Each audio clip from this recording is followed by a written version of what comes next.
got a question? I have questions too. You got a good question? Is it a good one? Let's just get into the Q&A. I'm gonna call and we're probably gonna take like 3 questions, okay? And the next 2 gonna be ladies because it's all men up here. So y'all got questions? When you're going through lows as an entrepreneur, because I know there's like bad lows, how do you get through it in a healthy way?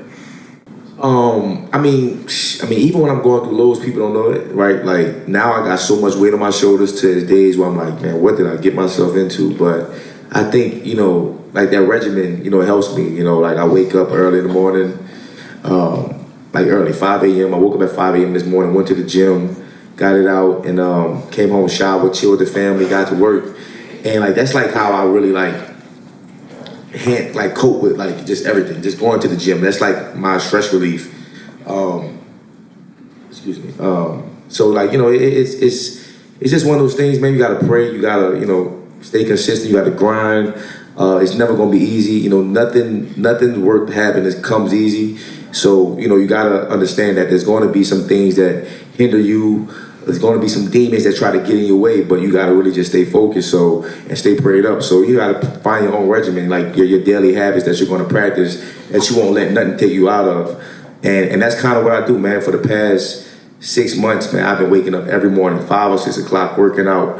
And I feel like I'm with all that I have going on, I feel like I'm built for it right now because I've been strengthening my mental, my spiritual, my physical. And like, I haven't drank in, 4.5 months, and that's the longest as an adult. Look, you might see a video with me with a bottle of 1942, walking the other day at the second line, but I ain't drinking none of it. I was pouring it to everybody. And they got the pictures, Larry. No, listen. No, I was making sure hospitality, I was making sure everybody good. But like, I haven't drank in over 4 months, and as an adult, for me, that's big because I've never done that. And I'm in the industry where I'm in the club, I'm in the restaurants, everybody wants you to take shots. So I'm just so focused right now, but those morning daily regimens that I follow every morning has really been keeping me sane and has kept me sane over the years. Yeah, I think it speaks to a lot of emotional maturity as an entrepreneur. So like what he's saying, like you couldn't have done that 10 years ago, right? Like you had to go through some things, to experience some things, to realize that there's some maturing I have to do as a businessman. And it's kind of one of these things we preach is just having an even keel, calm temperament, right? Like you look at Shadi right now, you wouldn't know if he signed a $100 million deal or if he lost $10 million. It's going to be the same exact demeanor. You see what I'm saying? And so we've always focused on the next things. We have InvestFest, 60,000 people come, and they're like, wow, you guys should really be proud of yourselves. In our minds, it's like, yo, I know we got an event next month. You see what I'm saying? Like we're always looking like, how are we going to over-deliver the next time? Yo, we got this book coming in 6 months. And we got to make sure that that's good. We got to over-deliver. So we don't really celebrate the way that most people would, normally think, right? Like you've done events and it's like, all right, that's good. Well, you already know what the next thing is. We're always thinking ahead. So when there's a low or a disappointment, I guess, in business, it's like, okay, what did we learn from it? How are we going to execute it? What are we going to do to implement to make sure that it's a success next time? When it's something that's great, it's like, all right, that's great. Pat everybody on the back. This is great. Nice job. How do we make it better next time? Because always, in business, you always have to make it better, right? You want people to come back. You want to have returning customers. You want to have returning followers. You have to continue to over-deliver, but you got to have that emotional maturity to say, all right, let's stay even keeled and let's keep going. Yeah, I think too much celebrating isn't great because sometimes you get caught up in that celebration, you forget that there's more work to do. And I commend y'all because, like, I don't think y'all realize how much y'all really killing it. I've been to Earn Your Leisure. I've seen y'all grow that over the years and just y'all brand grow. And, to grow so big and to remain as humble as you guys are and to not, most people, they win a game and they thought they won a championship and that's cool. You should clap. But at the end of the day, you got to remember that there's always more work to do. And the celebration will come at some point. But when you really want to take it to another level, you gotta lock it and focus. And so I think that's where I am right now. It's not too much celebration, even though it's a lot of celebrating around. It's like I'm focused right now. I think to piggyback off of that too, especially what Larry said, it, Jim Jones actually has a really good quote where he said, if you lose your motivation, stay consistent, because consistency is gonna bring back your motivation. So like, if you're not always going to be motivated, you're going to get discouraged. But if you stay consistent and you're doing the right things every single day, eventually you're going to get successful again, and that's going to bring back your motivation. But like what Troy said, as far as staying even keel, that's extremely important. Like not getting too high, not getting too low, because the problem is that when you get too low, you get depressed. When you get too high, you're setting yourself up for disappointment, because from the top, there's only way to go is down. Even if it's a little bit down, like now you're kind of disappointed because it's like, damn, I wasn't at the high. And then you say you only celebrate when the game is over. Like you celebrate at the end of the NBA Finals, or you celebrate when you win the Super Bowl. Well, that to me means that it's over. If you don't celebrate in the third quarter, I've never seen that before. So it's not over until it's over. Like there's ups and downs in life, and that's the beauty of it. Like you could be down to your last dollar and be a millionaire next week, or you can be a millionaire and be broke in a day. I've seen both happen. So in life, it's never over until it's over. So you got to keep that mental fortitude and that composure. You always got to keep your composure. That's one thing. I'm a big boxing fan, and when Floyd fought Conor McGregor, I never forget. Like when Conor interviewed Conor at the end of the fight, and he said Floyd not really that at that point in time. He's not that fast. He doesn't really hit that hard. He wasn't really that witty, but he's extremely composed, and that's what carried him to the victory. His composure carried him to the victory. So you just gotta be composed. Like that's vitally important. Like keep your emotions at a low level, because emotions is going to kill you if you're an entrepreneur. You're going to get taken out of the game in 1 week. You're going to get high, you're going to get low, you're going to be rattled, you're going to be crying at night. Like, stay even. Goes great, we'll see what happens. If it goes bad, we'll see what happens. Just keep working. Emotions is you in the stock market too. Another roller coaster. Yeah, like quick story. Like when I started investing in the crypto, if I would have been able to control my emotions right now, I'd probably be sitting on, so much money, because I bought Ethereum at 317. I bought Bitcoin at 30-something hundred. And I made a great investment. And because I didn't understand it, it kept going up and down in the drop, and I lost money. My emotions made me pull my money out. But now it's like, after that, I've learned the game. You got to be able to sink money in it and let it sit and just wait. And so I've been sitting around waiting for about 4 years, and I'm waiting on my moment. We all wait. So I see me flying on a helicopter. Y'all gonna know? I'll meet you in Cannes, man. Oh, for sure. We're getting some Bitcoin tonight. All right, clap it up for those answers. Thank you. All right, introduce yourself. Hello, I just wanted to say thank you to Rashad and Troy for creating this platform for us. I've been following you guys since 2022, and you have, between you guys, Aristotle, and the master investor, Ian Dunlap, I have been able to 10x my brokerage account just by NVIDIA alone. My question to you guys is, and this goes back to a comment that David made a few minutes ago about Bitcoin. It's at 100,000 right now. Kind of too late for a lot of us, regular people to get in. Would you recommend us investing in a exchange traded product such as iBit just to get a little exposure to Bitcoin, or would that not be the best move at this time? I think the language is important in that, because it's not too late, right? Bitcoin allows you to invest whatever you have. So if you have $100, you can invest that. Your percentage is your percentage, right? Look at it as a percentage. So if your $100 grows up 20%, right, you've made money, because it's fractional, and that's in the stock market as well. You can buy fractional shares until you have enough to actually own a share. So it's never too late. And people think, oh, it's 100. I don't have 100,000. I can't invest. Well, if you got $50, you can invest, and it'll be that decimal of your ownership. So no, I wouldn't say that it's too late. The ETF thing, I think, is a good way if people are looking to invest. It's a safe way, because we know that Bitcoin is not, quote unquote, regulated by the federal government. And so when you're investing in products, you want to have that safety of knowing that this is not going to fall off a cliff and there won't be any way to get my money back, or how do I get, it's a process, right? Like the education around cryptocurrency is its own thing, right? Having a ledger or getting it on Coinbase and having security codes and having catchphrases, there's a whole process in ownership. A safe way to do that is with exchange traded fund. I know that Bitcoin has one, Ethereum has one now. And so once you start seeing the United States government and, I mean, large financial institutions, BlackRock, for sure, investing in that space, it's a good sign. And the safest way is probably through that ETF. Okay. And congrats on 10X. She's going tomorrow tonight. She's going tomorrow, 10X. I was actually gonna go to the next side of the room, but this lady ran up on me, I'm next. And ask her nothing, it was just, I'm next. So, here we go. Thank y'all so much. My name is Natalie. I'm huge fans of all of you up front. I'm asking a question for a friend. He has a health startup. He would like to know if y'all are investing or actively writing checks right now. He's a guy, so he couldn't ask for you. Presently, like tonight? No, we didn't. Our CFO is here. She's in the front. That's not usually how it works.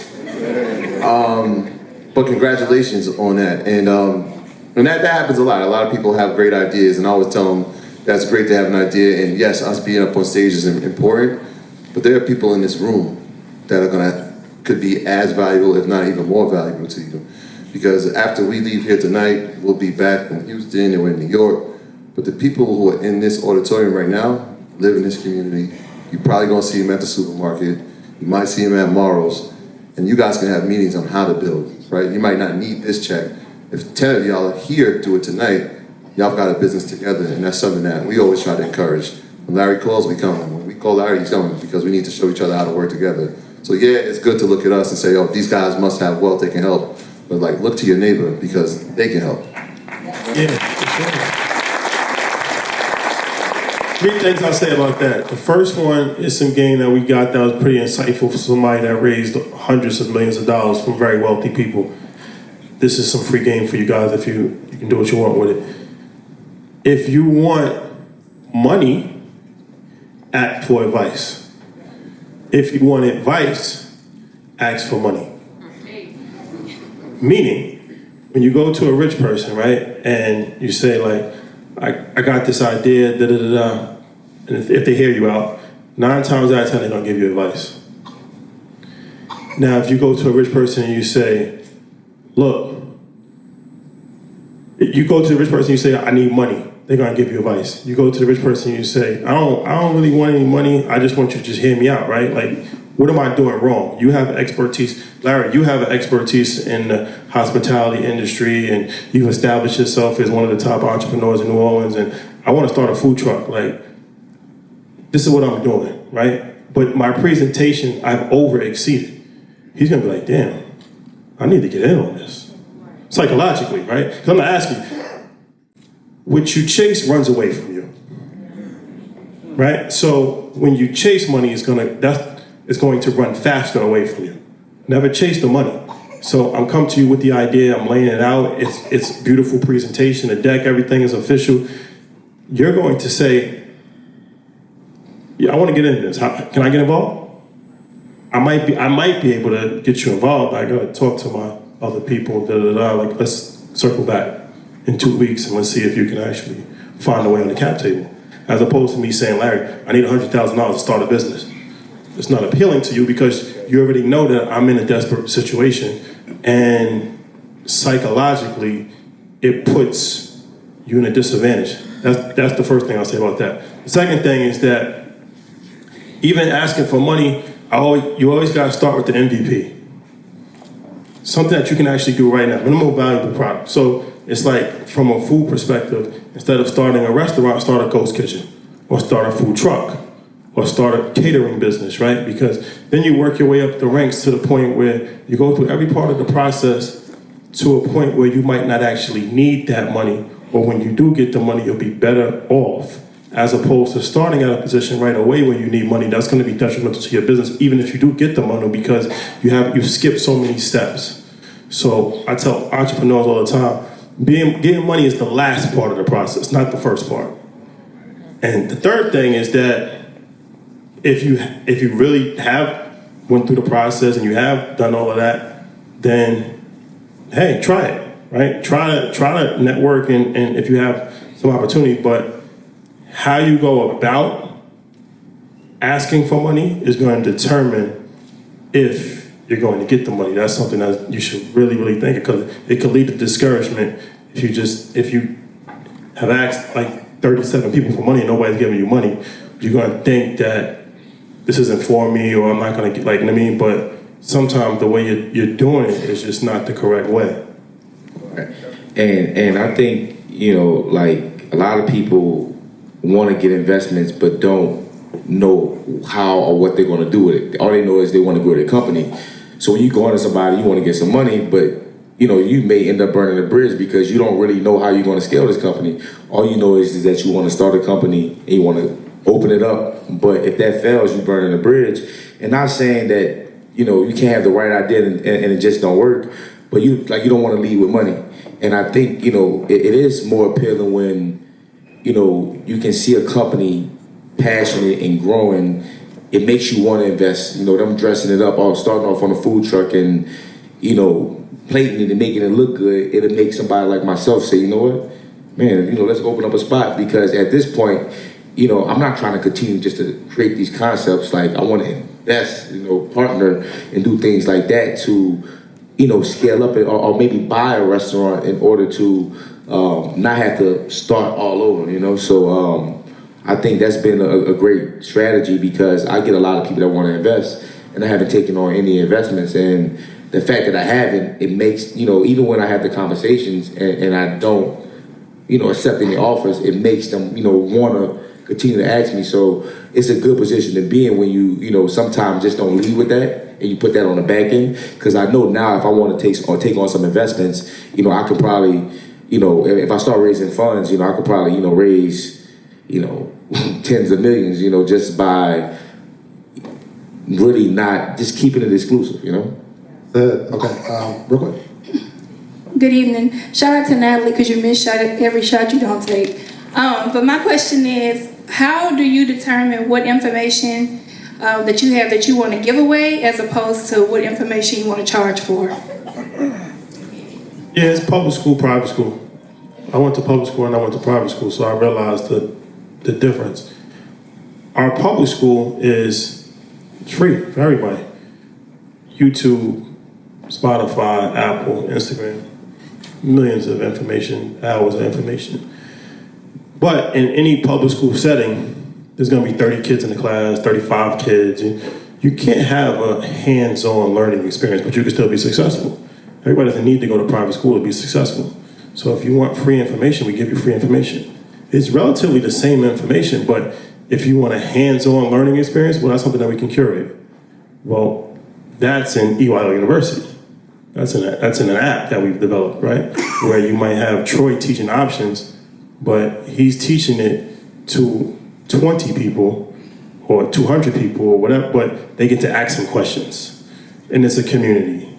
And we actually, see, the thing about school is that it's a good model, it just hasn't been updated. Like, as far as how they have it structured with like school colors, mascots, groups inside of it, that's actually a brilliant model that has been developed. It just hasn't been updated to 2025. So now everything that they don't teach in school gives us an opportunity, because we can teach it in a better, more efficient manner for a fraction of the cost of what college can cost, right? So as far as like what do we determine, we teach the same thing, but it's the experience that's different. And like I said, you can get a regular experience and that's fine. But if you want a more hands-on learning experience, well, we have that for you as well. Yeah, I'll make it as brief as possible, right? So how many people watch Market Mondays?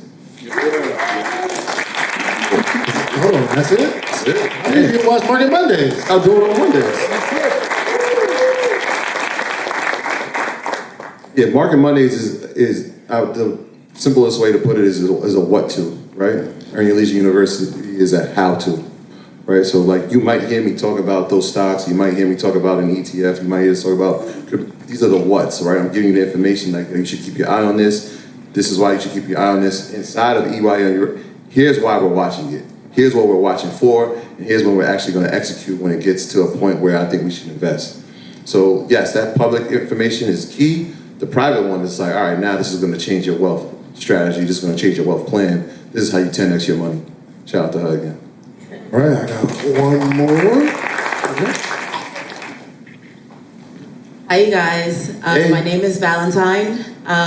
My question is, are you guys manifesting or thinking that EYL will ever be an IPO? And if so, do we get first dibs? It's a goal. It definitely is a goal.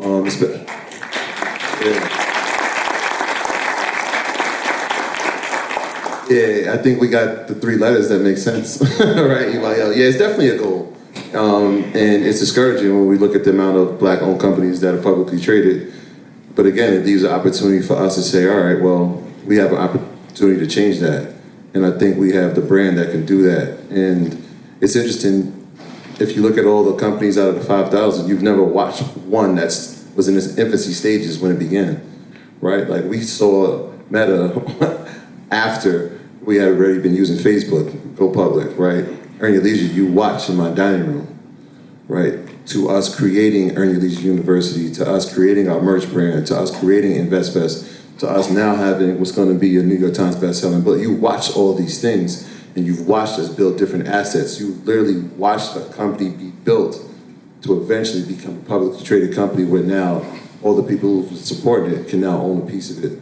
I think it'd be the greatest story in the history of American, the American stock market. I think so.